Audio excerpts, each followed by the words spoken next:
when you went back up to the podium to say that the event would not continue, you were obviously very emotional, very shaken. Talk about what was going through your mind at that moment. Well, what was going through my mind is my 7-year-old daughter was there, my husband was there, my parents were there, and it just is a huge reality check. And I think, on a night where we all came together to celebrate the freedoms in the First Amendment, we also have to think about how fragile they are in this country because, shootings and would-be shootings happen every day. Let's continue to pray.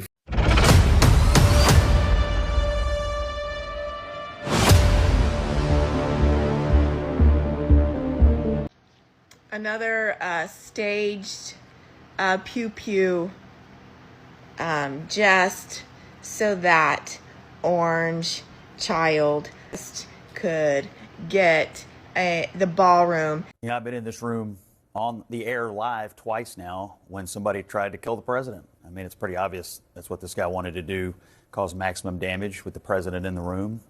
I worry about him every day. The guy's unflappable. Yes, we just came across this. Alain Spew, anti-Christian and anti-Trump rally on his social media account, said he wanted to target the Trump in his manifestos, according to CBS News. According to Alain's sister, he sent the manifestos to his family before the incident. Alain had also attended a No Kings rally in California and was part of the group named the Wide Awake per Fox News. Alain fired a total of 5 to 8 shots during the incident. He was not struck. He traveled by train from Los Angeles to Chicago, then from Chicago to Washington, D.C. According to a senior U.S. official, one of his family members notified police about his manifestos. Alain did not mention the White House Correspondents' Dinner in the manifestos.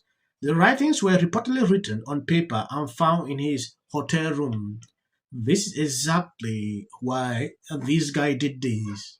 Here, but I want to ask you about this news that we heard from the White House about Cole Allen. This is his motive. I'm being told that he had a manifesto saying he wanted to target Trump administration officials, the target of so much violence, and hearing these new details just as they're breaking. So we've now had, 3 assassination attempts against Donald Trump? 4?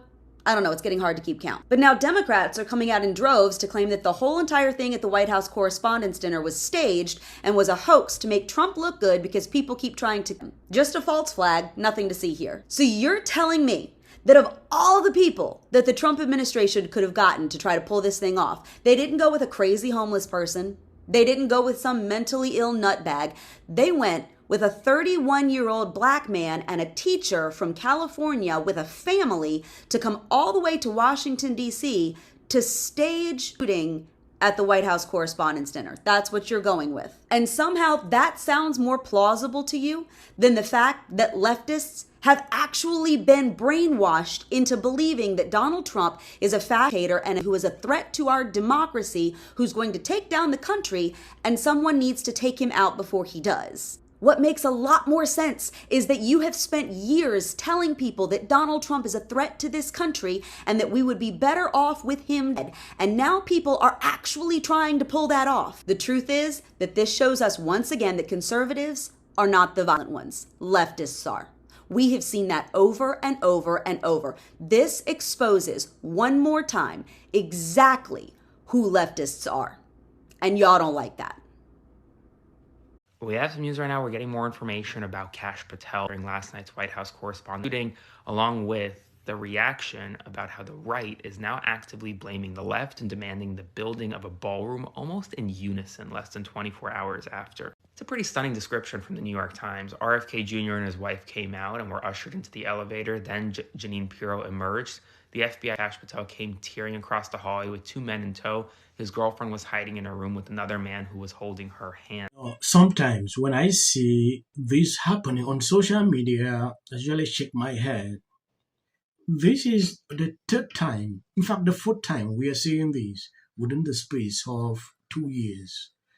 When you see a tweet like this, MAGA is saying that Democrat, one of our political opponent, when just a few weeks ago Trump celebrated Ruben Mueller's person publicly and they were all quiet. I don't think anybody should be over their political view. Trump can say the same. When you look at a tweet like this, still struggling to justify this kind of reality they put out every day, it is extremely concerning. Don't y'all see that God is protecting the president? Does anybody else see that God is the one protecting the president? Every attempt, they can't get to him. How many times are they going to put his life in danger to try to resuscitate or revive his popularity? It seems like every single time he starts dipping in the polls or he becomes stagnant or he's getting exposed for what he did to kids, all of a sudden some whack shows up out of nowhere. And this time at the White House Correspondents' Dinner.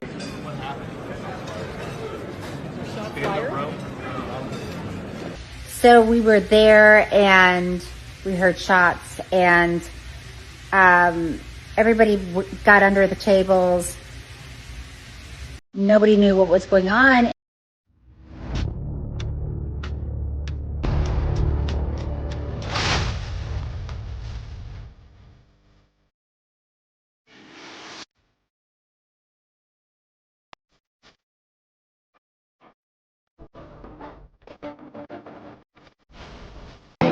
Inside, they started up. All of a sudden, it just started getting noisy. Tables getting flipped over, guys running in with guns, and they were screaming, "Get down!" I've seen this play out every time, and it is reaching a certain level. People need to sit and rethink what they put out on social media. Look at all these. You will clearly understand exactly what is going on here. You have seen the manifestos. Some are even talking. They have not seen the manifestos. They could have created a different narrative if this was not actually out by now, like they are struggling to do here. Imagine this guy would just travel from this distance, from Chicago to this, just to come and stage with Trump, to make Trump look good, or to boost up his polls, like they are saying. Is it not insane? When I see people repeating these talking points every time, it gets me irritated. Like, what is this? This guy was targeting his Trump officials, everybody. Imagine if he had the opportunity to step in that door, what could have happened? At some point, people need to realize what is happening. It gets crazy every time when things like this happen. The blame game stand. But this is not even something that we should be talking about blame game, because it is very clear the motive is there. And I'm very happy that this guy is alive, so that I should be able to really, interrogate him to know what is happening. I know a lot of people are going to come out with ridiculous videos spewing conspiracies everywhere on social media on this topic. He fucking staged this to get his goddamn ballroom, and he's ready to rumble. I will tell you, this speech tonight will be classic Donald J. Trump. It'll be funny. It'll be entertaining. There will be some shots fired tonight. Do we not look like it? Like, we need to work out a number before. Journalism has never had more access to the leader of the free world than they have right now. Everybody in that room, as was noted by the press secretary, has his cell phone number, and lo and behold, he answers their calls. I couldn't agree more with you, Van, and also anybody who attempts to rationalize it. Right. I think in the wake of some of these things, you get people who are saying, well, you could see how someone might feel a certain... No.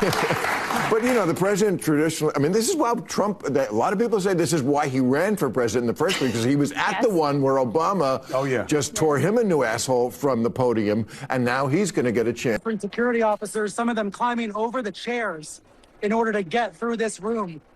After shots were fired at the correspondents. Made America great again, and you've made comedy great again. And continue to update you. I'm going to end here. Thank you for watching. Please hit the video and share out. As of the social clips at the end, that is for the white algorithm. You can always keep Eric Holder on that. Not that many. But right now, they are under threat. I think is damaging to Congress. Gerrymandering and ensure that in the midterms. And we're counting on you to help. Good evening to you. Plus, creating a lot more chaos. Celebrating the win in yesterday's redistricting. It's going to lose their congressional representation. How do you think? until the First Lady brought them back with her surprise statement last week. How does this benefit? I'm an actor. I'm an actor. Creative content. Why are you not looking forward to the White House fight? Well, it's kind of a gimmick. I have 300.